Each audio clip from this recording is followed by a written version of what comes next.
از نظر من قیمه نثار شاهکار غذاهای ایرانیه، مخصوصا قیمه نثار قزوین.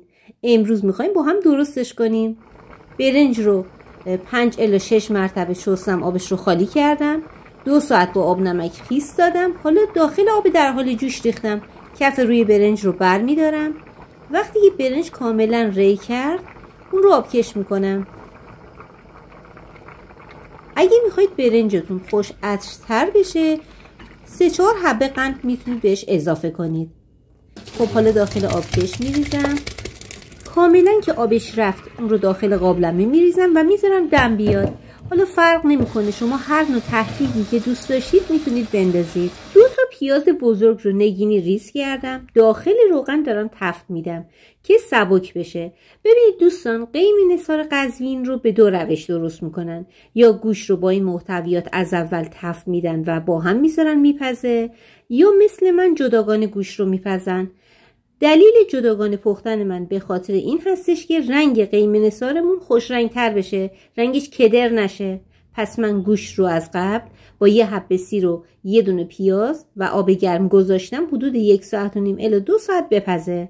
خب پیاز ما که به این صورت سبک شد، بهش زردچوبه رو اضافه میکنیم. یکم که تفت میدیم، در ادامه رب رو بهش اضافه میکنم. رب رو کاملا با پیاز تفت میدم. باید کاملا رب ما سرخ بشه که بعداً رنگ خورشت ما کدر و بدرنگ نشه. حدود 7 الی 8 دقیقه رب گوجه فرنگی رو با پیاز تفت میدیم. رب باید کاملا سرخ بشه با پیاز. خب حالا در اینجا بهش فلفل اضافه میکنیم که فلفل خورشت ما اندازه باشه. میتونید از فلفل قرمز هم استفاده کنید. من فلفل سیاه داخلش ریختم. در اینجا گوشتی رو که از قبل گذاشتیم پخته، آبش رو جدا کردیم و گوشت رو بهش اضافه میکنیم. یکم گوشت رو با پیاز و رب تفت میدیم که مزه ها با هم معاشرت کنن. آب گوشت رو به هیچ وجه دور نریزید. آب گوشت رو از صافی رد کنید و کنار بذارید. در پایان بهش احتیاج داریم. خب در اینجا 1 دونه چوب دارچین رو روش میندازیم. شما میتونید از پودر دارچین هم استفاده کنید، ولی پودر دارچین باعث میشه که رنگ قیمه نثارتون تیره بشه. سعی کنید چوب دارچین استفاده کنید.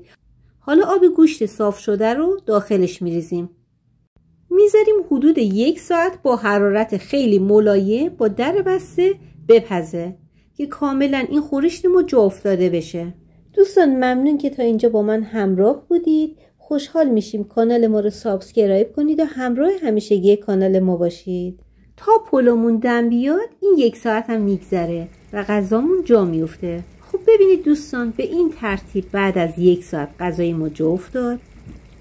فوق‌العاده خوش رنگ و به روغن افتاده. حالا در اینجا باید بهش ادویه قیمه نثار رو اضافه کنیم. ادویه قیمه نثار یه ادویه فوق‌العاده خوشمزه با انواع طعم‌های مختلفه که با هم ادغام شدن، یه طعم بی‌نظیر رو به وجود آوردن. این ادویه مخصوص شهر قزوینه. اگه شما توی دسترس ندارید میتونید از خودم تهیه کنید از فروشگاه گیلکی مارکت. من براتون آیدی فروشگاه رو داخل دیسکریپشن میذارم. اگه خارج از ایران هستید و دسترسی ندارید میتونید از پودر هل و پودر دارچین خالی استفاده کنید. فقط حواستون باشه که چوب دارچین رو در پایان از خورشتتون در بیارید به این ترتیب.